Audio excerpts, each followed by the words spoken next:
Hola, en vivo desde Asertiva Play. ¿Qué tal? ¿Cómo están? Bienvenidos.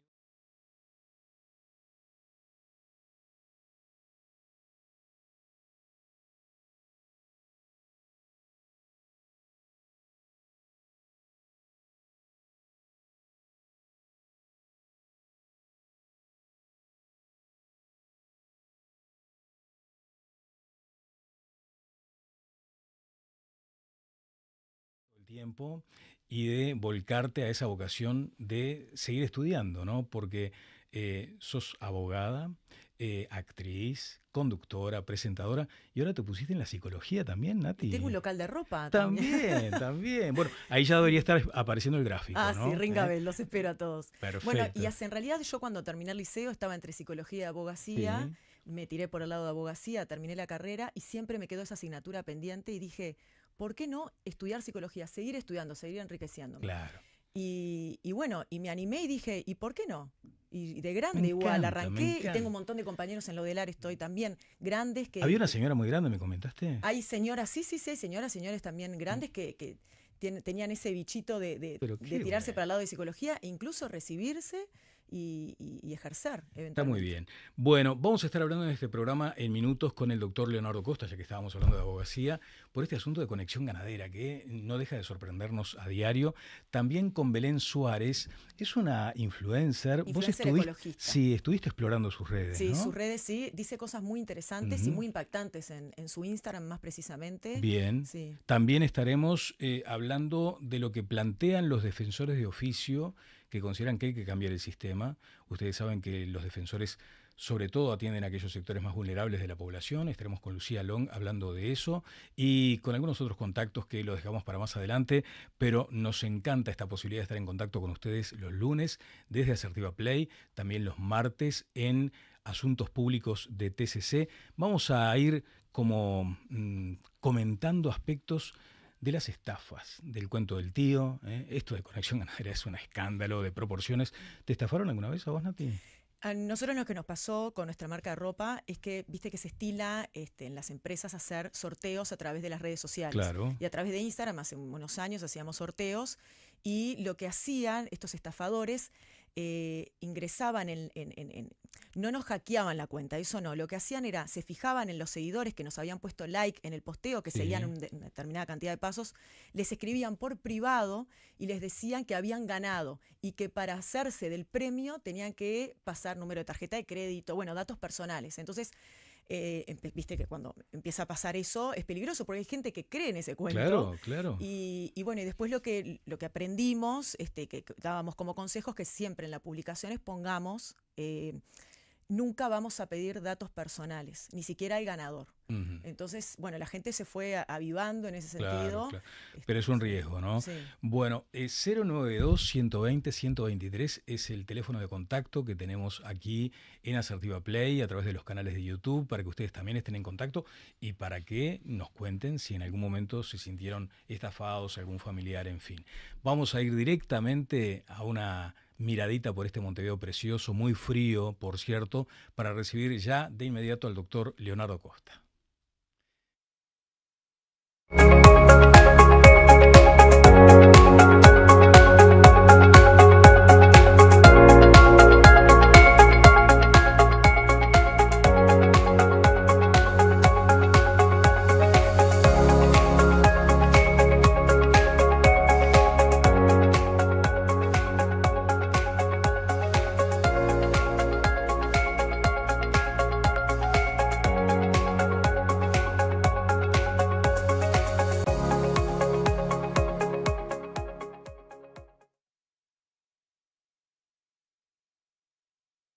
Bueno, una imagen preciosa, la que estábamos viendo allí de esa esquina tan típica de Montevideo, en 18 y Ejido, ¿no? Ahí frente a la Intendencia de Montevideo, una mañana muy fría. Y nos da mucho gusto recibir al doctor Leonardo Costa, si me permiten, Neco Costa, querido. ¿Qué tal? ¿Cómo te va? ¿Cómo te va, Daniel? Bueno, Bárbaro. muchos éxitos en Muchas nuevo gracias. emprendimiento. Bueno, muchas gracias, muchas gracias. ¿Cómo va? ¿Todo bien? Todo bien, por suerte, lo más bien. Bueno, bueno. Sabes que te convocamos sobre todo por esta situación de conexión ganadera. Algo que no deja de sorprendernos. ¿Qué es lo que más te llamó la atención de todo este lío? Mira, recién cuando vos hablabas con Natalie sobre si alguien se siente estafado, Nosotros en el evento anual que hacemos en el estudio siempre, el año pasado hicimos un segmento que era el perfil psicológico del estafador. Obviamente sin saber estas cosas, ¿no? Increíble. Con el profesor Jorge Bafisco. Sí. Y decíamos, ¿qué se necesitan para estafar a la gente? Primero, una gran manipulación de parte del estafador o una máquina de manipular como era Conexión Ganadera. Y por otro lado, víctimas que de alguna manera creen en esa puesta en escena que se hizo en Conexión Ganadera. Y ahí hay otros condimentos. Yo he dicho varias veces de que había en Conexión Ganadera una aquiescencia institucional y cierto nivel de permisividad, tanto a nivel del Estado como a nivel de medios y también del sistema político, que hicieron que esto creciera a la magnitud que creció Conexión Ganadera. Ajá. ¿Hubo omisión allí o simplemente descuido? ¿Qué Yo te parece? creo que, o sea, típicamente uruguayo, tenemos todos los sistemas de control y de pronto después no se controlan. Eh, Nadie duda de que el sistema de identificación ganadera es espectacular. Ahora, si nadie va a ver si en el campo o en el territorio realmente las caravanas que dicen que hay existen, bueno, los sistemas informáticos pueden ser perfectos, pero no necesariamente que se condice con la realidad. Ahora, ¿vos entendés que se toma una lección de esto? O sea, que va a haber un Yo cambio. espero que sí.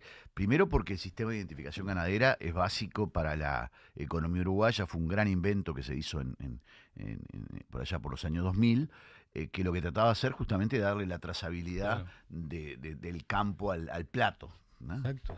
Frase que utilizó también después eh, Carrasco al decir que la empresa de él era de la genética al plato. O sea, el sistema de identificación ganadera es muy importante. Y el otro sistema que es muy importante y que ahora el nuevo presidente del Banco Central lo está tomando es, en Uruguay existen un sinfín de mecanismos de captación de ahorro público, que aunque no tengan la formalidad de la intermediación o en valores o intermediación financiera que requiere para ser supervisados por el Banco Central, en el fondo y en sustancia son mecanismos de captación. Este caso de los fondos ganaderos era un caso que nosotros, como abogados de la Bolsa de Valores, en el estudio por allá por 2018, hicimos una presentación diciendo, ojo que acá se está captando ahorro, de alguna manera. El Banco Central, siguiendo un criterio formalista, dijo que no. Entonces, lo que yo creo que una de las lecciones que se tiene que aprender y que creo que se está aprendiendo, por lo menos lo que fue el discurso de Tolosa, el nuevo presidente del Banco Sí. Central, es, bueno, tenemos que ir a la sustancia de las cosas. La sustancia de las cosas es cuando alguien masivamente capta ahorro, eso requiere que tenga una regulación en supervisión, gobierno corporativo, independencia, Ujú. etcétera. Cosa que acá no existía nada. Nada, voy a ir a eso más adelante, si te parece. Ahora, doctor, hubo un aspecto vinculado a la publicidad, porque lo que decía Tolosa el otro día es, vamos a regular sin el ánimo de que todo después vinculado al sector agropecuario quede bajo sospecha. No se trata de que los inversores no puedan apostar al campo, a la pecuaria, para generar ahorros, inversiones, en fin. No se pretende eso. Ahora también, cuando vemos la avalancha publicitaria de algunos de estos fondos, hay que prestar atención. El engorde de su ganado. Eso. Había otra publicidad que decía que una persona, creo que era ingeniera química, no sabía lo que era una vaca, pero que a partir de ahora estaba re tranquila porque sus ahorros estaban en el campo. O sea, había un mecanismo que no es simplemente la publicidad o la obtención de recursos para mejorar la productividad en una empresa. Esto era directamente un mecanismo que competía con el mercado de bonos, que Claro. competía con el mercado de valores, Hiperregulado, por otra parte. hiperregulado, Ujú. y bueno, y acá no había nada. Es más, ahora en el proyecto de la ley antilavado que se envió al Parlamento, se incluyen en forma expresa los fondos ganaderos.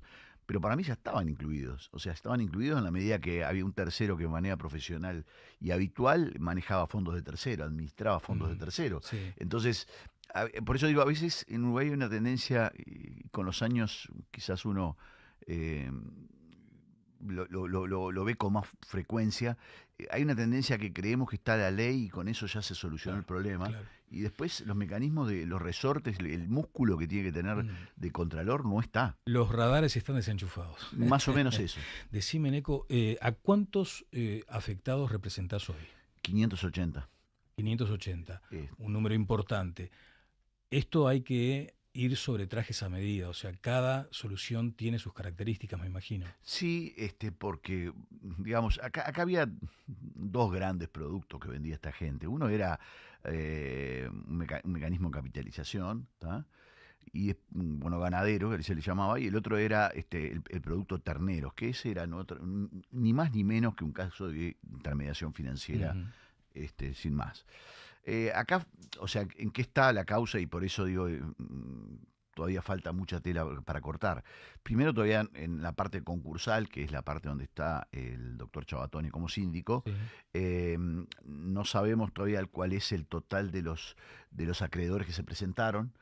Hay una especulación que todos los abogados que tenemos casos y que hablamos en forma cotidiana, creemos que van a andar por cerca de los 250 millones de dólares, que es menos de los 400 que se había hablado. Bastante menos, sí. Pero todavía no sabemos a ciencia cierta cuánto da. Y tampoco sabemos a ciencia cierta cuál es el activo total.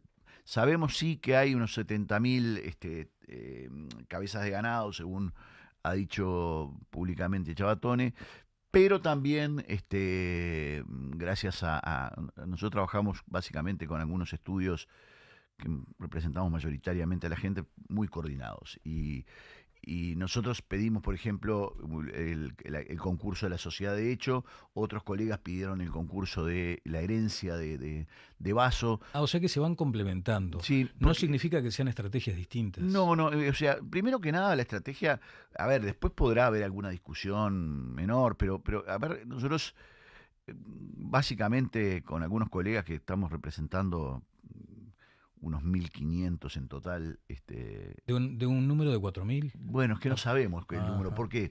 Porque los 4.000 no sabemos si son contratos o son personas. Por lo pronto, te digo, en algún caso de la gente que representamos nosotros, es una persona con 3, 4 contratos. Entonces, ¿y no se habrá hiperinflacionado ese número también? Bueno, lo que pasa es que el problema es que Conexión Ganadera era un nivel de descontrol tan grande y de falta de información tan grande que ni ellos sabían lo que había. Claro. Después te voy a preguntar por tus comentarios respecto a Pablo Carrasco, ¿no? Ese personaje a esta altura que te ha llamado mucho la atención. Una cortita. ¿Vos temés la impunidad? No. A ver, como todo en esto, yo estuve reunido los otros días con el fiscal, obviamente voy a mantener la reserva de la conversación que tuve con él, y por supuesto hay gente que puede querer más o menos siempre en cuanto a lo que puede llegar a ser la futura imputación. Pero yo creo que el objetivo, por lo pronto, como abogados, es de que existan condenas que no queden meramente en una estafa. O sea, la imputación tiene que ir más allá. Que tiene que ir más allá, aunque no en todos los casos, que no quede circunscripta a las 3 personas que en teoría dirigían esto, que era Cabral, Yudikov y Carrasco, sino que también había otras personas que colaboraban. Había profesionales que realizaban escrituras. Nosotros en la investigación que realizó la Fiscalía y también la CENACLAF, con los informes de CENACLAF, está probado que muchos de los inmuebles se compraron con dinero provenientes de Conexión Ganadera, o sea que el dinero salía de ahí. Eso es claramente un mecanismo de lavado de activos, donde hubo profesionales que actuaron en las compraventas y el origen del dinero no lo miraron. O sea, yo creo que por eso digo, me parece que el grado de cuánta imputación puede haber o cuántos años de cárcel es legítimo en las víctimas, pero me parece que acá lo importante es que este sea un caso que sin duda es económicamente es de lo más importante después de la crisis del 2002, y que sea ejemplarizante de que un rapiñero va por más tiempo que un estafador, por decirlo de alguna manera, y no para ser condescendiente con el rapiñero, que es un delito grave, Claro. sino porque me parece que esto también son delitos graves. Bien, te decía eso, no le temes a la impunidad. ¿Qué opinas de Carrasco? ¿Es una estrategia? ¿De la forma en que se para ante el estrado judicial, ante las instancias que está cumpliendo? ¿Qué hay ahí? Obviamente, yo no soy psicólogo, y es muy difícil. Pero le dijiste varias cositas, ¿no? Sí, lo que pasa que es tan inverosímil todo. Las declaraciones de los tres, tanto de Cabral como Judicop y de Carrasco, que fueron la semana anterior, son tan increíbles, tan inverosímiles, tan eh, irritantes en algunos momentos, que parece ser que están viviendo en un mundo paralelo, en donde un individuo que tiene la capacidad intelectual que tiene Carrasco, llegó a decir que él no sabía leer balances. Eh, eh, es muy poco creíble que eso pueda ser cierto, de que una persona con la formación y con los años de experiencia profesional no sepa leer balances. O sea, ¿y qué es leer balances? Si algo da pérdida o ganancia, no se necesita demasiado. Estoy seguro que cualquier bolichero de Montevideo sabe lo que es si algo le da ganancia o no le da ganancia.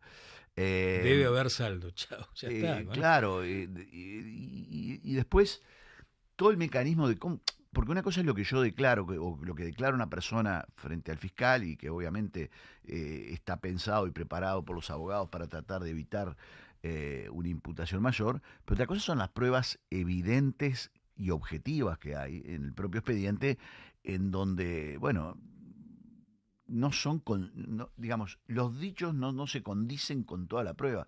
Entonces hay una especie de delirio, que bueno, yo entiendo la estrategia y respeto la estrategia de los colegas que defienden. ¿Lo defenderías vos? Mira, uno está prisionero de las situaciones que está. Si vos me dijeras, cae otro fondo y yo tendría que estar de ese lado, te diría que no, porque me parece que en estos casos es muy difícil diferenciar. Pero no juzgo a quien lo defiende, porque en definitiva quien lo defiende, toda persona tiene derecho a un debido proceso, y tratar de buscar la mejor defensa posible. O sea, yo respeto mucho a los colegas que asumen la defensa. Por supuesto que en el contradictorio voy a tratar de que no tengan razón. Desde luego. Y lo mismo con los abogados del concurso, ¿no? Bien, no quiero caer en esa cosa desmoralizante, pero todos conocemos a quienes han estado afectados por esta estafa, y hay como una conclusión en algunos de decir, esto ya está perdido, ya fue. ¿Hay que pensar en esos términos? No, yo creo que todavía no. A ver, yo no, públicamente ni privadamente he hecho ninguna especulación de cuánto se puede recuperar, porque, como te digo, todavía no tengo las bases objetivas para decir tanto. Pero yo creo que algo se va a recuperar. Algo se va a recuperar, y además... ¿Pero en qué términos también de tiempo? Bueno, ese es otro tema, los tiempos importan. Probablemente no sea en el corto plazo, porque ahí sí puede haber después batallas legales entre bonistas y los que tenían terneros. Claro. Puede haber toda una discusión. Pero lo que sí... tengo la tranquilidad, y creo que voy a hablar por mí, por todos los colegas que defendemos víctimas, que estamos trabajando para que en el momento del incidente de calificación, que es una parte del concurso que podemos decir quiénes fueron los que colaboraron o fueron, digamos, de alguna manera cómplices de todo esto, podamos traer la mayor cantidad de bienes, que no quede únicamente en el ganado que hay, sino que además se pueda traer otras cosas. Como positivo de todas estas indagatorias, bueno, Carrasco y su señora pusieron a la orden el apartamento que habían comprado en Madrid, de $1 millón aproximadamente, facilitando de alguna manera que se pueda ejecutar eso. Igual es difícil porque habría que vender, en fin, no es sencillo. No, pero además en una cuenta bien básica, ¿no? En 200 millones, 1 millón es. No, a ver, no es nada, pero yo creo que acá, en este caso, todo lo que se pueda sumar ayuda a que la pérdida de la gente sea la menor posible. Bárbaro. Neco, muchas gracias. No, gracias a ti. Muchas gracias. Y muchos éxitos. Bueno, muchas gracias, y ojalá que vengas Pronto Con por mucho acá. gusto. Decime lo de la política, el bichito ese nunca más, ¿no? No, está muerto. ¿Está muerto? Sí, ¿De totalmente. verdad? Sí, totalmente. Después de haber tenido ese No, padre mira, político. Estamos hablando de Jorge sí, Valle, ¿no? sí, yo después del 2006 que dije voy a dedicarme 100% a la profesión, cometí algunos actos de imprudencia verbal, contigo alguno de, uno de ellos, pero más allá de eso, me considero un ciudadano, un votante, y no más que eso, y respeto mucho la política, me gusta mucho la política en cuanto a seguirla como actividad humana. Jorge Díaz de prosecretario es algo que te cierra, digamos. Bueno, era medio razonable que pudiera estar ahí, ¿no? Y que lleve adelante desde la torre ejecutiva una reforma del sistema. Del sistema de El sistema lavado. penal, por ejemplo, el sistema de Y lavado. bueno, es su especialidad. Yo, por ejemplo, con la ley de lavado que mandó, muchas de las cosas estoy de acuerdo, algunas tengo dudas, otras no estoy de acuerdo. Pero bueno, yo te diría que la política para mí digamos, un divorcio consensuado, con buena voluntad En buenos y en términos. buenos términos. Gracias, Nico. No a vos. El doctor Leonardo Costa estuvo con nosotros respecto, por ejemplo, a este asunto de conexión ganadera. Voy a tener más contenidos para adelante, ¿no? Está Nati Joffe porque hablaremos con Belu Suárez, este influencer ambientalista, pero está John Moore también. Allí está el bar. Esa cabina me encanta, ¿eh? Allí está, bueno, una barra preciosa que después quiero presentar formalmente como corresponde. Nati Joffe también. Vamos a estar hablando con la Defensoría de Oficio, con la directora ejecutiva de la Asociación de Defensores de Oficio del Uruguay. Están reclamando también algunas medidas, algunos cambios. Tengo a John Moore. Si lo tengo a John Moore por videollamada, me gustaría recibirlo, porque estamos ante una situación sumamente delicada y esto no es simplemente una frase para salir del paso. Lo que está pasando en Oriente Medio es terrible y lo que más tememos es que haya un conflicto que escale. Hola John, ¿me estás escuchando vos? Perfectamente, Daniel, buenos días.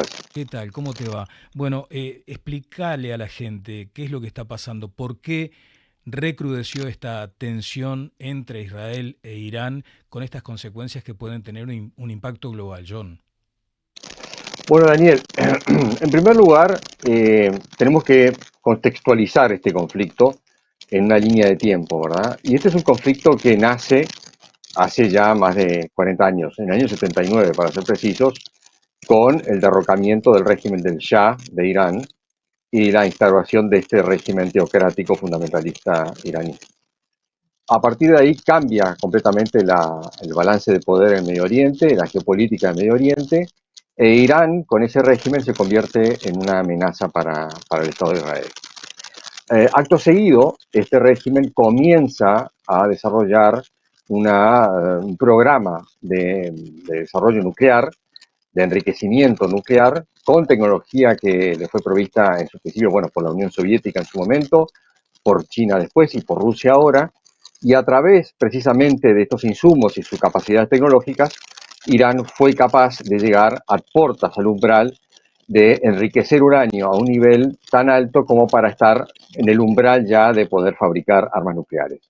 Y eso para el Estado de Israel, independientemente de cualquier gobierno, del actual de Netanyahu o de los anteriores, siempre se mantuvo como una amenaza latente, porque parte de los objetivos de este régimen era o es el aniquilamiento del Estado de Israel. Claro, A su claro. vez, Irán, como todos sabemos, a partir de la instalación de este régimen, comenzó a propagar el terrorismo en la región y después fuera de la región hacia otros países. En el caso de la AMIA en Argentina, en Buenos Aires, eso está muy claro, la responsabilidad que hay detrás de ese atentado por parte del régimen. Entonces, este conflicto, digo, tiene ya muchos años en proceso y ha ido escalando en las tensiones a medida que, o sucesivamente, cuando estallaba algún conflicto particular en Medio Oriente, las guerras que protagonizó Israel en contra de Egipto y de Siria en su momento. Bueno, siempre estuvo allí el brazo del régimen teocrático detrás de cualquier oportunidad de dañar, de impactar a Israel. Ujú. Y bueno, en los últimos años las tensiones han ido escalando de una manera tal, en la medida que además la inteligencia, el Mossad, demostraba que Irán estaba muy cerca ya de poder enriquecer ese uranio a niveles tales que en cualquier momento podía estar ya en condiciones de incorporar ese uranio a una ojiva nuclear y a los misiles que ya Irán lo tiene. De hecho, esos misiles que está disparando hoy a Israel son misiles capaces de transportar ojivas nucleares. Bueno, eso fue ya la línea roja que Irán cruzó. Y después de las negociaciones completamente fallidas, llevadas a cabo en su momento por el gobierno de Obama, continuadas por Biden y después por Trump, y ahora nuevamente por Trump, bueno, quedó demostrado que no hay voluntad, y nunca hubo voluntad por parte del Estado de Irán, de justamente parar ese programa nuclear con fines militares y reconducirlo, canalizarlo al uso como insumo energético, como fuente energética. Que eso fue siempre el discurso oficial del régimen Claro. para justificar ese programa. John, me queda una pregunta muy concreta y lo podemos seguir hablando más adelante. El asunto es que esto ya tiene características de un conflicto global, porque se están posicionando las grandes potencias, porque además tenemos un impacto notorio ya desde el principio en el valor del petróleo, de los granos aplicados a la producción de biocombustibles. O sea, ¿cuál es tu expectativa de que esto, digamos, tenga como cierta posibilidad de resolverse en el corto plazo, o entendés que todavía hay mucho de aquí en más? Yo creo que hay mucho de aquí en más porque esto ya es una escalada, creo que ya irreversible. Es decir, ya el intercambio de ataques que hay entre Irán e Israel demuestra que estamos ya en el curso de una guerra abierta. Israel ya va precisamente por terminar, por aniquilar completamente todas las capacidades que tenga Irán de desarrollar un arma nuclear. Ese es el objetivo que en estos momentos el gobierno de Israel está precisamente persiguiendo, y hasta que no lo logre no va a terminar. Y está esperando justamente la asistencia de Estados Unidos, porque Estados Unidos tiene estas bombas de alcance profundo para atacar estas instalaciones en Natanz y en Fordo para terminar con las capacidades de desarrollo nuclear. Bueno. Esto implica, Daniel, una escalada, de hecho, sí. y la eventual participación de Estados Unidos en el conflicto. Gran pregunta es Rusia y China. ¿Cuál es el rol de ambas potencias detrás de esto, en la medida que si van a apoyar a Irán y cómo lo van a apoyar? Recordemos una cosa, que Irán le ha suministrado a Rusia de drones en su guerra en contra de Ucrania. Irán es uno de los principales abastecedores de petróleo para China, si no el principal en Medio Oriente quizás hoy. Entonces, allí hay en juego intereses muy concretos que están vinculados a intereses militares por parte de Rusia e intereses económicos por parte de China.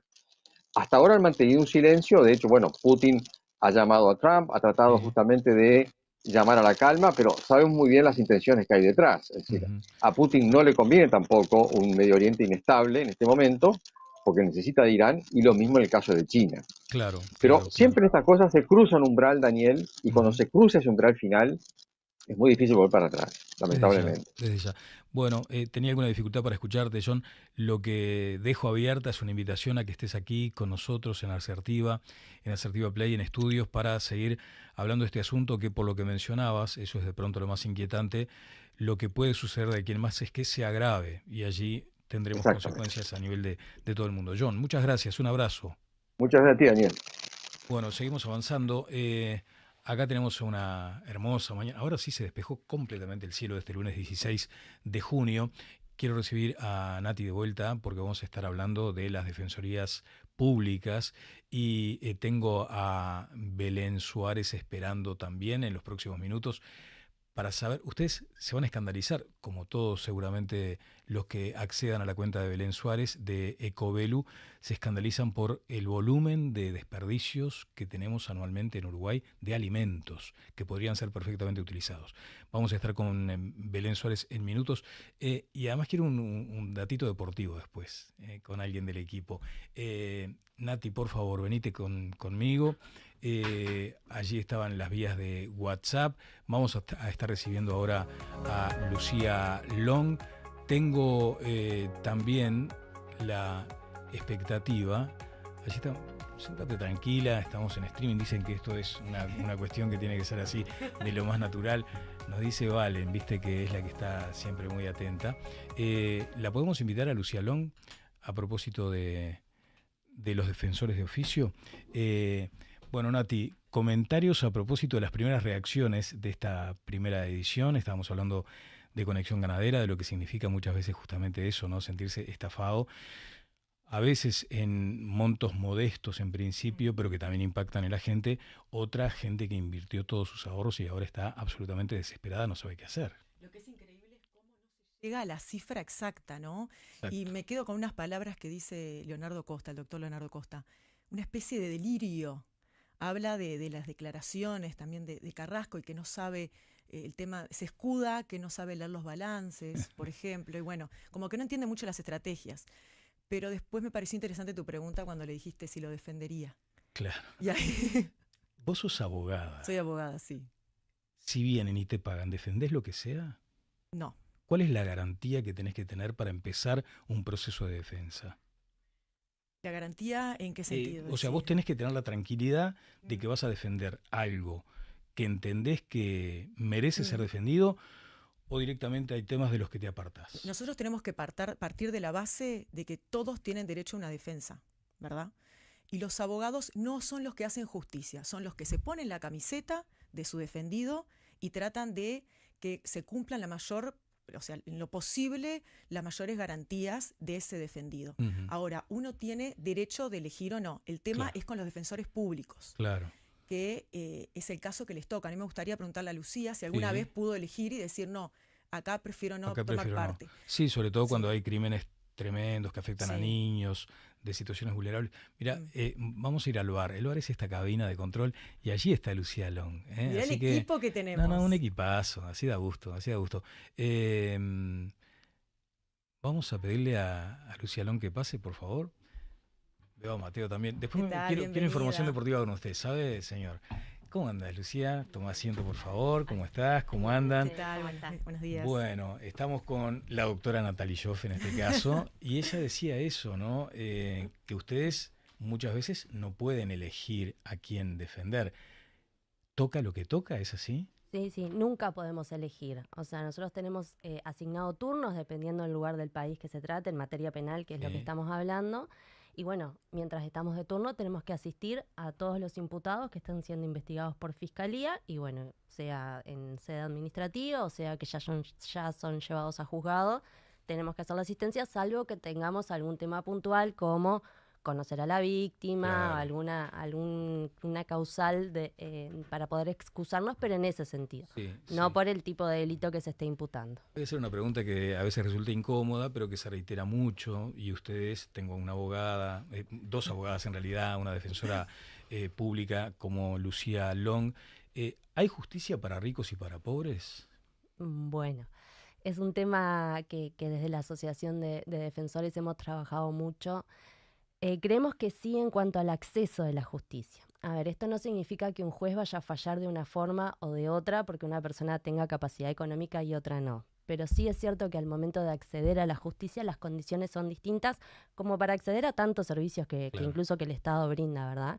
Nosotros, particularmente en lo que corresponde a la Defensoría, tenemos una saturación de trabajo en todas las áreas y en todo el país, especialmente en el interior del país. Esto hace que una persona que quiera acceder a un abogado y no pueda pagar los honorarios tenga listas de espera, tenga quizás entrevistas que no se pueden realizar con la calidad que esa persona lo merece por un tema de tiempo, no por la calidad de los profesionales por quienes pongo las manos en el fuego, sino porque a veces tenemos que estar eligiendo entre profundizar en una entrevista o atender a la mayor cantidad de personas posibles, porque incluso en el interior pensemos que las defensorías están ubicadas en capitales departamentales y solo en algunas ciudades en donde hay juzgados letrados que son de determinada categoría. La gente para llegar ahí tiene que viajar, a veces Claro, gasta los claro. últimos pesos que tiene de boleto en horarios que en el interior, entre pueblos y ciudades, quizás a veces tienen que ir un lunes de noche para poder llegar un martes de mañana a una entrevista. Ahora, más allá de eso, es gravísimo asumir que hay como una especie de tratamiento de casos a granel, sin profundizar, porque en la no profundización, más allá de que ustedes de pronto pueden llegar a, no sé, jerarquizar los casos, en la no profundización puede haber un aspecto de injusticia también. Sí, claro. Es que por eso es parte de nuestros reclamos el fortalecimiento de la Defensoría Pública. Hasta que nosotros no tengamos una Defensoría fortalecida, estas situaciones van a pasar, van a seguir pasando. Y a veces También nosotros hablamos, por ejemplo, de la lista de espera que tiene una mamá para tramitar una pensión alimenticia o un papá para poder tramitar unas visitas para sus hijos. Pero también hay trámites que quizás son menos urgentes, como puede ser un divorcio, que la gente también tiene derecho a realizar en tiempo y forma. Y al jerarquizar, como tú decís, a veces las cuestiones más urgentes sobre las menos urgentes, hay gente que termina siendo perjudicada y espera, en mi situación particular, cuando ejercía en el interior, tenían que esperar 4 o 5 meses para poder ser atendidos para un divorcio, porque siempre intentábamos priorizar otro tipo de cuestiones que hacen una tenencia para cobrar una asignación Sí, familiar. en Esos esa- trámites tienen que claro, hacerse pero urgentes. en esa subjetividad, de pronto, también uno no se pone en el lugar de la persona que está esperando, ansioso en la resolución del caso. Sí, es que justamente te quería preguntar sobre el tema de ustedes contienen a la persona que no solamente viene a buscar asistencia jurídica, sino también un apoyo emocional. ¿Cómo lidian ustedes con todos esos casos tan duros, ¿no?, de la realidad? Sí, es tal cual como decís, que es a veces algo que nosotros desde hace un tiempo venimos intentando dar a conocer, porque nuestro trabajo no es solamente jurídico. Obviamente no nos corresponde hacer otro tipo de trabajo, o sea, de contención psicológica o demás, porque no somos profesionales en esa área, pero bueno, lamentablemente la Defensoría no tiene equipos técnicos, salvo la Defensoría Criminal de Montevideo, que tenemos una psicóloga y una licenciada en trabajo social, que yo hace poco estoy trabajando con ellas y no les puedo explicar cómo ha mejorado la calidad de mi trabajo pudiendo acceder a ese tipo de profesionales. En el resto del país no tenemos equipos técnicos, no tenemos peritos, no tenemos apoyo emocional, no tenemos partidas económicas para poder también nosotros hacer el trabajo personal para lidiar con los casos que vemos. Y y eso muchas veces implican horas de trabajo, de acompañamiento a la persona, de explicarle a veces cuestiones que no son jurídicas, como son trámites administrativos o que van con preguntas del día a día, porque a veces somos la primera barrera o la primera cara de acceso a la justicia que tienen estas personas. Y muchas veces es muy difícil.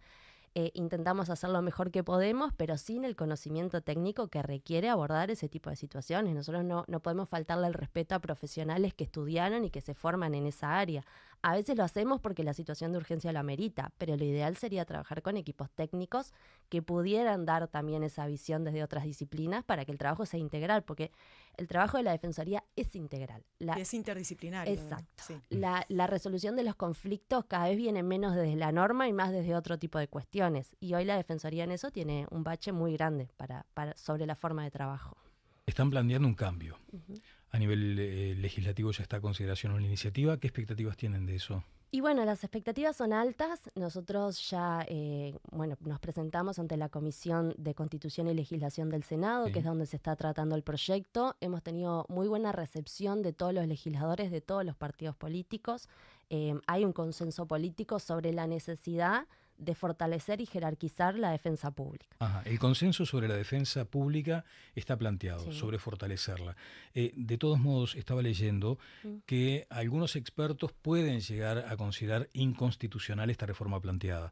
¿Cuál es la visión de la Asociación de Defensores Públicos? Bien, nosotros, el cuestionamiento viene de un artículo de la Constitución, el artículo 239.6, que señala que la Corte tiene que designar a los defensores de oficio. Nosotros ya hemos sostenido que desde el año 2005, a través de una ley de presupuesto, nuestro rol ya dejó de ser el de defensores de oficio. Nosotros somos defensores públicos, que es el estatuto que corresponde ¿Cuál es, específicamente. está La bien eso, diferencia, ¿no? sí, ¿La sí. diferencia cuál es? Bien, los defensores de oficio en realidad son auxiliares del tribunal que son llamados a actuar en determinadas situaciones, y siempre pongo un ejemplo que me parece bien gráfico. Si yo quiero demandar a alguien y desconozco su domicilio, Sí. a ese demandado se lo va a emplazar o notificar por edictos. Seguramente nadie mire los edictos y esas personas no se enteran. Eso el legislador lo sabe. Ujú. Entonces se designa un abogado que ejerza la defensa técnica y además garantice que se cumplan los requisitos formales para que ese proceso prospere. Correcto. Ese abogado puede ser un abogado particular, en caso que la parte que demanda tenga forma de pagar esos honorarios, o un defensor público cuando no las tiene. Pero es un rol específico que se cumple dentro del proceso, que es sí más de auxilio al tribunal. Claro. Los defensores públicos ejercemos la defensa técnica como cualquier abogado, y yo te escuchaba antes que decías, nosotros no buscamos justicia, no controlamos el cumplimiento de los requisitos formales, nosotros tenemos que buscar la mejor situación para nuestro defendido en cualquier proceso. Entonces ahí creemos que hay un error de concepto que se viene arrastrando a la uruguaya. Alguien alguna vez dijo defensores de oficio y fue quedando. Y además hay defensores de oficio en otros organismos del Estado. El Tribunal de lo Contencioso Administrativo tiene un grupo de defensores de oficio. La Justicia Militar tiene un grupo de defensores de oficio. Y nunca a nadie se le ocurrió que esos defensores de oficio tuvieran que formar parte del Poder Judicial. Pero más allá de eso, y nosotros desde que empezamos a trabajar en esto, siempre dijimos que nuestra voluntad es que este proyecto pudiera aprobarse y que vamos a trabajar y aportar todos los elementos posibles. Y bueno, entendiendo que esto puede ser algo que por lo menos que dilate la discusión y no permita que el proyecto fluya, también estamos trabajando en encontrar una redacción que pueda complacer a todos los actores, digamos. Incluso, a ver, el director del Instituto de Derecho Constitucional, un grado 5 de la Universidad de la República, se manifestó en la comisión señalando que acá no se afecta la separación de poderes, no se afecta las potestades de la Suprema Corte de Justicia, porque la tutela nuestra no es una función inherente a la Suprema Corte de Justicia, y que se podría encontrar alguna redacción que habilitara la creación de un servicio descentralizado, que es lo que hoy estamos solicitando. Lucía, mientras se lleva a cabo todo esto, ¿no? Lo que estás planteando, porque además se dice que la justicia es lenta, pero llega en algún momento, van creciendo, van aumentando mucho los casos que tienen ustedes. De hecho, te escuché decir en una entrevista que aumentó casi en un 200% el volumen de trabajo de ustedes. Hay más gente presa, se cometen más delitos, pero sigue habiendo la misma cantidad de abogados defensores. Entonces, ¿cómo hacen con todo ese trabajo? De hecho, también se compara que en 2011 atendían anualmente unos 30.000 casos y hoy por hoy están por arriba de los 300.000 casos. Es imposible así. Sí, es imposible. Es un poco lo que planteaba al principio, las dificultades del acceso a la justicia, esto de los ricos versus los pobres. Hay un aumento importantísimo de la judicialización de los conflictos también. Quizás antes cuestiones que no se judicializaban, hoy se están judicializando. Se aprobaron un montón de leyes que dan más derechos y que teóricamente son muy buenas, pero que no han sido acompañadas del presupuesto necesario. Y esto hace que la misma cantidad de defensores o un poquito más de defensores terminemos atendiendo a muchísimas más personas. Hay materias en materia de ejecución penal, es decir, cuando se controla el cumplimiento de una condena de una persona que fue condenada penalmente, en Montevideo de un año para el otro aumentó 187% el trabajo, con la misma cantidad de defensores. Cada defensor tiene arriba de 500 personas privadas de libertad, sin contar aquellas que no están privadas de libertad. O sea, es muy difícil hacer el seguimiento de 500 personas en su día a día. Y también estimular la vocación, porque no solo falta gente, sino que falta que estén dispuestos a ocupar ese lugar. Me parece que hay profesionales que de pronto, ante este panorama, lo que hacen es tomar distancia. No, yo no me voy a meter en esto, ¿no? Tienen ese problema también. La Defensoría Pública es muy vocacional, porque no solamente por el volumen de trabajo y la cantidad de trabajo, sino por el tipo de trabajo. Claro. Legítimamente hay muchos profesionales que es un área del ejercicio que no les resulta atractiva. Tiene mucha vocación, pero lo que sí nosotros decimos es que el servicio no se puede sostener en base a la vocación. Claro. Nosotros tenemos que fortalecer, tenemos que jerarquizar el rol hasta salarialmente. Nosotros estamos muy sumergidos en comparación a los actores con los que nos podemos reflejar, fiscalía y jueces. Es otro desestímulo, sin duda. Exactamente. Nosotros queremos a los mejores. Y el Estado tiene que querer a los mejores. Y los mejores muchas veces vienen por vocación y muchas veces, como cualquier trabajador, va a buscar mejores condiciones laborales. Claro. ¿Por qué elegís ser defensora pública y no defensora particular? ¿Sí? Capaz que podrías ganar más dinero. ¿Qué es lo que te mueve? Yo trabajé muchos años en el ejercicio particular, en el litigio corporativo. A mí me gusta mucho el derecho, me gusta mucho estudiar el derecho y me gustaba ese trabajo. Termino la Defensoría Pública casi que de casualidad porque quería irme a vivir al interior y descubrí una forma de ejercer el derecho que la verdad que nunca me hubiera imaginado lo que era. Para mí es la forma más linda de ejercer el derecho, porque vos le das garantías a personas que de otra forma quizás no las tendrían. Un escudo de vulnerables. Exacto. Muchas veces terminás discutiendo cuestiones que no son jurídicas, terminás solucionándoles problemas del día a día, terminás el agradecimiento que tienen las personas que saben que no te pueden elegir. A mí nunca me eligieron. A mí el Estado les proporcionó mi nombre.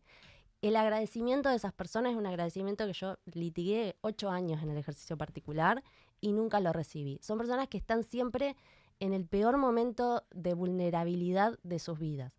Nosotros también defendemos mucho niños, niñas y adolescentes. Es un ejercicio precioso. Personas privadas de libertad es un ejercicio precioso también. En todas las materias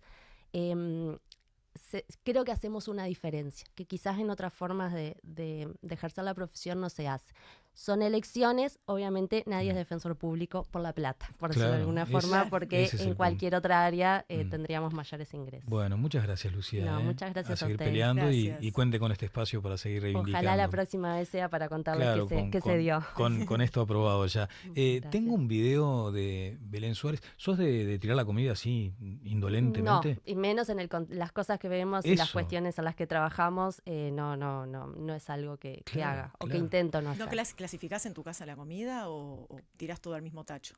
De los restos, todo al mismo tacho, pero me interesaría aprender si hay otra opción. Bueno, ahora tenemos simplemente como presentación este video de las cuentas sociales de Belén Suárez. 1 millón de toneladas de alimentos se desperdician anualmente en Uruguay. El 66% se pierde durante la producción y la cosecha debido a diferentes factores. Por ejemplo, factores climáticos como lluvia, granizo, heladas, que puede generar que se pierda parcial o totalmente la cosecha. Si el precio cae demasiado o no hay compradores, a veces ni siquiera se cosecha. Los supermercados, por su parte, tienen estándares que los alimentos deben cumplirlos. Misma forma, tamaño y color. Hay otras etapas donde se va generando desperdicio. Procesamiento, distribución, comercialización y en los hogares. Se estima que cada uruguayo genera un desperdicio de 36 kilos de alimentos anuales. Cada alimento que se tira genera una huella ecológica. Cuando se tiran y mientras se descomponen, liberan gas metano, un gas 25 veces más contaminante que el dióxido de carbono. Cada alimento necesita muchos litros de agua para producirse. Desperdiciar 1 kilo de carne equivale a desperdiciar 15.000 litros de agua. También se destinan cientos de hectáreas de tierra para producir alimentos. Esto acelera la deforestación, el uso de fertilizantes y pesticidas, afectando a la biodiversidad. Esta es una de las formas de reducir el desperdicio de alimentos. Conoce más sobre los envoltorios ecológicos de Envolver. Vos podés ser parte del cambio. 1 millón de toneladas. Bueno, y la tenemos en línea ahora. Felicitaciones, Belu. ¿Cómo te va? ¿Cómo andás? Buen día. Muy buenos días, muchas gracias por este espacio. La verdad que muy contenta por tu mensajito aquel día de que te había interesado aquel video y bueno, y por compartir esto con más personas. Es impresionante. O sea, todos deberíamos imitarte, ¿eh? Porque además, como se dice, pequeñas acciones logran grandes cambios. Y vos estás en esa trinchera, lo celebramos muy especialmente.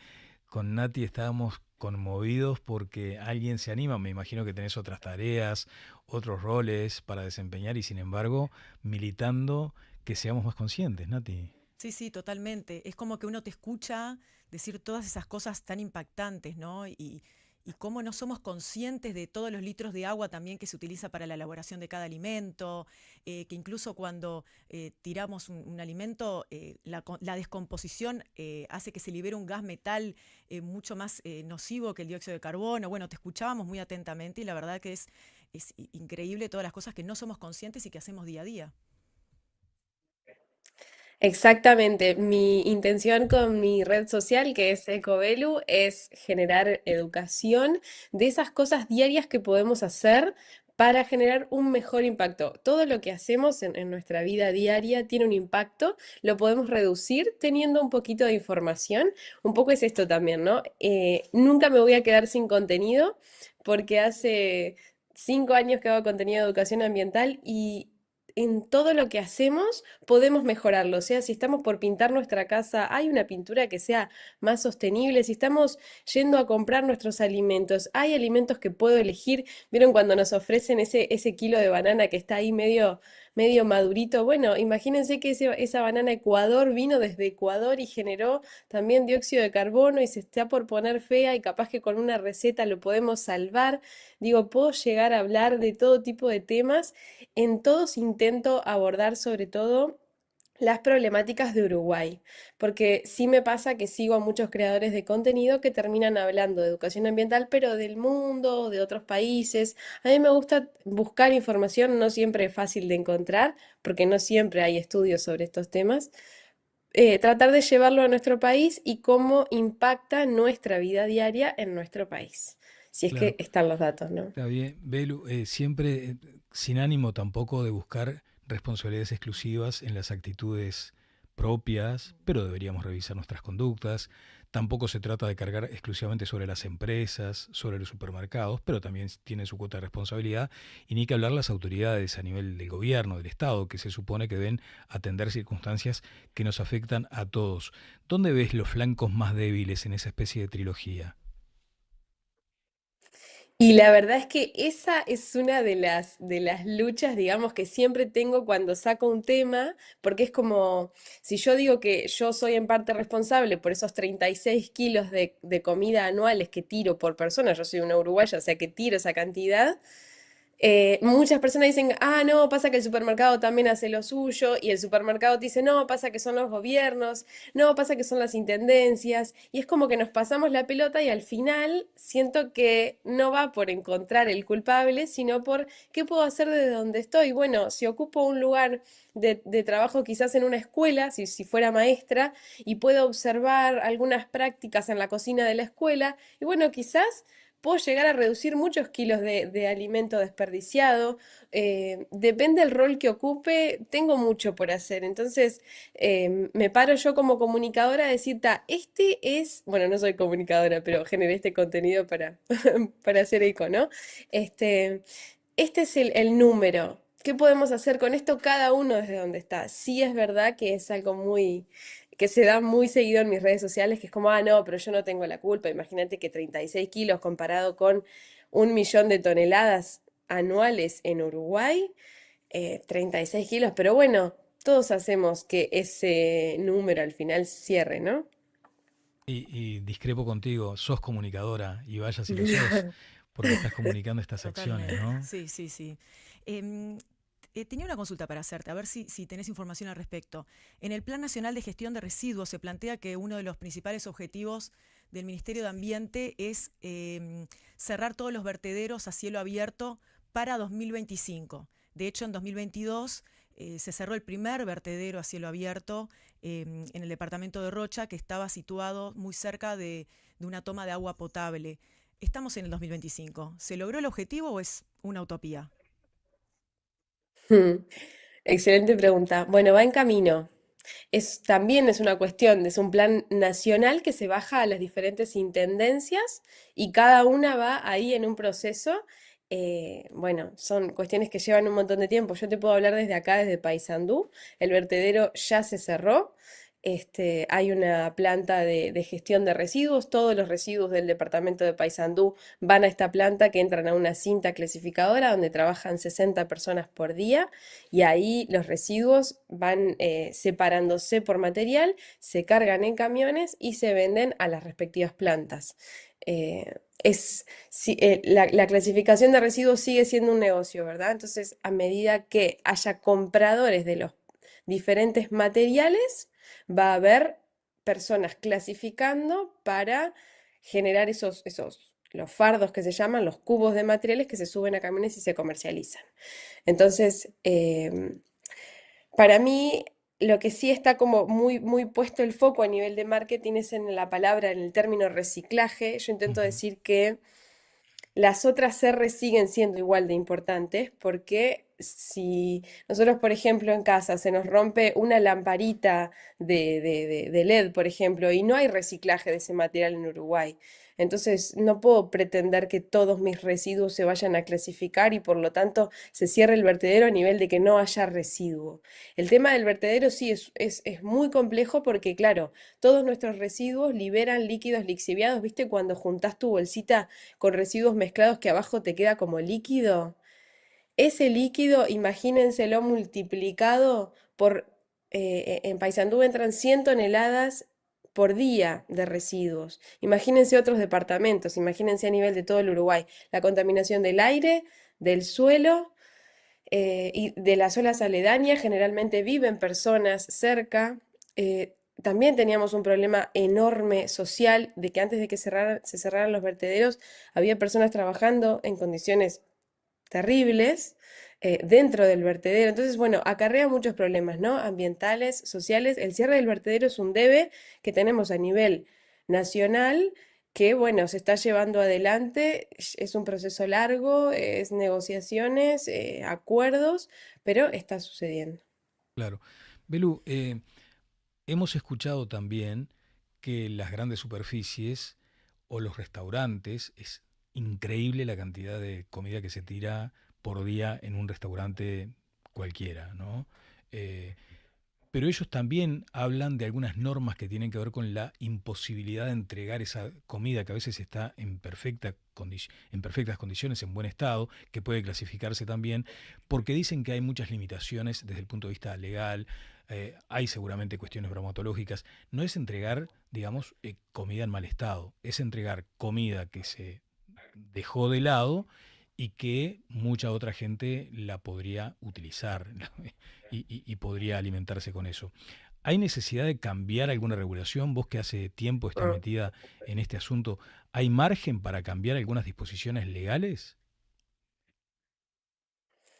Espero que sí, pero volvemos a la voluntad de cada parte. Entiendo que el principal problema ahí es lo que vos mencionaste sobre bromatología. Lamentablemente, a nivel legal, el restaurante, el lugar de comida que entregue ese alimento también pasa a ser responsable por lo que le pueda generar a la persona. Entonces, es muy delicado. Ujú. Entiendo que a nivel de negociaciones se podría llegar, no sé si hoy el foco está puesto ahí, viste que van pasando los años, va pasando el tiempo y los focos se van poniendo en determinados lugares. Hoy entiendo que también estamos más atendiendo el tema de los residuos, de qué pasa con esos envases, eh, con los residuos que se generan a nivel domiciliario, a nivel industrial, y bueno, está puesto ahí y no tanto en hacer circular. La Claro. economía circular es algo que se viene de a poco trabajando en Uruguay. No sé si está hoy enfocado a esto de reducir el desperdicio de alimentos. Sí tienen, está Redalco, que es una Sí, red claro. de alimentos compartidos, ¿sí? Ahí va. Bueno, ellos son para mí los que tomaron la posta en este tema. Sí, de hecho, a propósito de Redalco, estaban tratando, mira, me estoy interiorizando con algunos oyentes de este asunto de los restaurantes. Efectivamente, el dueño de un restaurante me dice que por más que quisieran hacerlo es imposible, por más que quisieran hacerlo en esa misma noche, por ejemplo, gente que la está pasando muy mal y que la pasa en situación de calle y que le vendría Capaz bárbaro, que es la comida del día. capaz que es la comida del día, pero ellos dicen que no lo pueden hacer y que hay que destruir. Eh, Nati, voy contigo una vez más, simplemente me quedo también reflexionando respecto a eso, al cambio cultural Mm, para el concepto de la economía circular. Me sí. parece que ahí hay mucho, ¿no? Justamente quería ir por ese lado. Belén, vos en uno de tus videos hablas del ciclo de consumismo, esa cultura que tenemos de comprar, tirar, Mm, usar, tirar, usar, tirar. ¿Cómo lo manejás vos a nivel personal? Porque es muy tentador, ¿no? Es como que las cosas nos duran cada vez menos. mm, mm. Sí, tal cual. Yo a nivel personal, si me preguntás, lo que pienso es, a ver, yo paso tantas horas de mi día trabajando para obtener cierta cantidad de dinero que quizás estoy trabajando todo el día y no puedo ver a mis sobrinos. Y tengo dinero para comprarles un juguete que le dura 15 minutos. Entonces, capaz, soy más consciente del tiempo que tengo, que invierto trabajando y prefiero tener más tiempo de calidad con ellos que juguetes que se van a descartar en poco tiempo. Entonces soy la tía que poco regala, pero intenta estar más presente. Soy muy consciente de que las cosas que compro al final las estoy comprando con mi dinero, que es mi tiempo. Entonces, sí veo que hay mucho impulso a nivel de marketing, por supuesto, de estar vendiendo, vendiendo constantemente. Ya el Cyber Lunes, que era un solo día, pasó a la Cyber Week y en cualquier momento vamos a estar en 15 días y las promociones y constante bombardeo de consumismo. Al final, yo siento que podemos alejarnos un poquito y decir, bueno, ¿qué es lo que realmente necesito? Porque sí, a veces una oferta viene bien, llega el invierno y necesitamos un acolchado, una estufa, bueno, cuestiones que cualquier persona puede necesitar y está buenísimo aprovechar de comprarlo con descuento, pero bueno, creo que caímos muy fácil en una ronda, ¿no? De consumismo, hablando del consumismo, pero también está la obsolescencia programada y es Claro. real que las cosas duran cada vez menos y bueno, y tenemos que hacernos de cosas capaz más seguido. O bueno, en mi caso intento, mi papá repara casi todo, intento que eso no se pierda, mi mamá es modista y repara casi todo lo que es de ropa y me enseñó a coser las medias y no a tirarlas porque tienen un agujerito. Entonces, como esas prácticas, nosotros somos como más del interior, ¿no? Y capaz que eso quedó, mi mamá lava la bolsita y la cuelga al sol para que se seque y volver a usarla, como que tenemos algunas prácticas que yo intento compartir por redes sociales porque entiendo que a todos le pueden sumar y ahí todas las personas como, yo también hago eso. Bueno, intento preguntarle mucho a mis padres cómo era antes, el encendedor no era descartable, era recargable y siento que ahí voy tocando como fibras de, bueno, podemos repensar un poquito el consumo en base a cómo nos movíamos antes y Ujú. capaz que todo esto, no sé si lo necesitamos, ¿viste? Me encanta ese punto. Mm. Los amigos de Redalco, mirá, estaban atentos. Arrancó además Misión Platos y para unirse a la campaña, lo que están tratando de garantizar es 1.200.000 platos de comida para quienes más lo necesitan aquí en Uruguay y con 500 pesos se aseguran 50 platos. Por favor, tomen nota de esta dirección, misionplatos.com, ahí se suman, donan algo y estarán haciendo una gran contribución. Bueno, Belu, muchas gracias por esta comunicación. Gracias a ustedes por el espacio y por el interés en difundir estos temas. Y vamos a seguir en contacto. Gracias, Belén. Y gracias además por haber estado en el programa inaugural. Claro, el Es programa con vos, estreno. exactamente, es con vos, ¿no? Esta política ambiental o la actitud hacia el ambiente, hacia el cuidado del ambiente también pasará por estos espacios. Estamos llegando al cierre, Nati. Qué Y rápido pasó sí, todo, te das Dani, cuenta, increíble. te das ¿Viste? cuenta. Y seguramente seguiremos con esta dinámica, sobre todo considerando que son ustedes. Nosotros acá la pasamos bárbaro, pero lo importante es que también ustedes la pasen bien y que puedan estar en contacto a través de nuestras vías de comunicación. Así que bueno, los esperamos el próximo lunes a las 9 de la mañana. Vamos a repetir el número de WhatsApp, así nos Perfecto. agendan y nos Bien, escriben, bien. que estamos en vivo, 098-120-123. También. Y atención porque los martes, ya les vamos a dar el horario, digamos, exacto, pero los martes sobre la hora 21 estaremos en Asuntos Públicos de TCC. Así que simplemente decirles, con esta maravillosa mañanita de invierno, Soleada. soleada ahora, preciosa, que lo pasen todos muy bien. Tenía un datito final, pero bueno, me voy a quedar con las ganas. Vamos a tener una especie de cronista deportivo Me encanta. cada lunes comentando lo más importante. De hecho, mira, ahí está, Mate, está en el bar, esta es la cabina del bar, allí está Mate, ¿no? Vos sabés que me encantaría que me dijeras por lo menos un título de lo que es esta locura del Mundial de Clubes, porque vos decís, Mundial de Clubes, a mí me suena, creo que tengo un ruidito por ahí, a mí me suena que Mundial de Clubes es una selección de los mejores. De hecho están, bueno, ahora seguramente vamos a repasar la nómina de algunos de los equipos, ni que hablar que está Boca, creo que está el Atlético, el equipo de Messi y Suárez, ni que hablar, pero el otro, y hay un equipo que es de gente que dejó de laburar, pidió licencia para ir a jugar el Mundial de Clubes, un equipo australiano, que creo que fue el que perdió Glasgow, ¿no? Que perdió 10-0. Contame cómo va esto del Mundial, porque la verdad no terminé de entenderlo. Bueno, primero buenos días a los dos. Días. Sí, una locura porque es bueno un nuevo formato, un nuevo torneo. Otro invento de la FIFA. Otro invento de la FIFA Ah. que a mí personalmente me gusta, está bueno, creo que le da una oportunidad. ¿Sabés lo que me encantó? Está bueno además, los escenarios son extraordinarios, la gente, la forma además de televisación. El juez tiene una cámara. Sí. Ahora, bueno, el juez tiene una cámara, creo que ahora también van a haber entrevistas en entretiempo, cosa que no sé, que no es normal, que ¿viste? Las entrevistas son post partido, pero ahora también está ese formato de en el entretiempo hacer una mini nota con los jugadores o con el técnico. Eso pasa bastante en el básquetbol, ¿no? Claro, pasa en el básquetbol, se está usando ese formato en otras ligas como la española y creo que la MLS también, pero sí, no es un formato convencional. ¿Y Uruguay por qué no está ahí? Y Uruguay tuvo su chance, creo que Con Nacional. Con Nacional era el que tenía más chance, pero también necesitaba de varios resultados y bueno, y al final no pudo sumar los puntos necesarios en el ranking FIFA y por eso fue que no llegó, pero era el club con más posibilidad, por si se le podía decir, del fútbol uruguayo. Sí, bueno, acá están, no los voy a aburrir con los 32 equipos, no se preocupen, pero ni que hablar que están Boca, el Inter, el Botafogo también, por ejemplo, algún otro. Se había mencionado la posibilidad de que Cristiano Ronaldo jugara con River, bueno, al final eso no pudo ser, ¿no? Sí, bueno, Boca juega hoy, juega contra Benfica.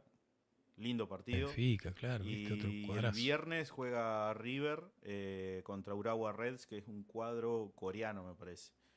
Y bueno, ya se jugaron las primeras fechas. Se jugó Inter, el cuadro de Messi y Lucho, que jugaron contra el Al-Ahly, que creo que era de Egipto. Empataron 0-0. Uh-huh. Jugó, bueno, el partido este que estabas comentando vos contra el Auckland City, que es de Nueva Zelanda. 10-0 ganó el Bayern. El Bayern, claro. También cabe destacar un dato que es curioso del Auckland City, es de que la mayoría de jugadores de ese club no son profesionales. O sea, ponele el arquero, trabaja en una ferretería y juega en el... Es increíble, eso es lo que me llamaba la atención. Había confundido el nombre de los clubes. Bueno, notable, Mateo. Bueno. Te quiero ahí, siempre. Te quiero ahí siempre. Sí, atento, obvio. Siempre estamos a la orden. Y a Valen Yo voy a aprender un montón acá de Lu, deportes con Mateo. Sí, la idea es eso, también. Era la Valen. Fútbol no sé nada. ¿Cómo te sentiste, Valen? ¿Bien? Sí, divino. Bueno, Lucía, ni que hablar que Nubi Rodríguez, la directora de Asertiva que estuvo en todos los detalles. Bueno, ahora sí, nos estamos despidiendo, ¿eh? Llegamos al final del primer programa, el programa estreno. Exactamente. Bueno, nos pueden contar en los comentarios porque este programa va a quedar subido en el canal de YouTube. También. Y en los comentarios pueden escribirnos a ver qué les pareció. Claro. Capaz que se quedaron con algunas preguntas para los invitados. Vamos a hacer encuestas y va a haber regalitos también. Me interesa. Va a haber regalitos también. Bueno, que lo pasen muy bien. Muchas gracias por estar.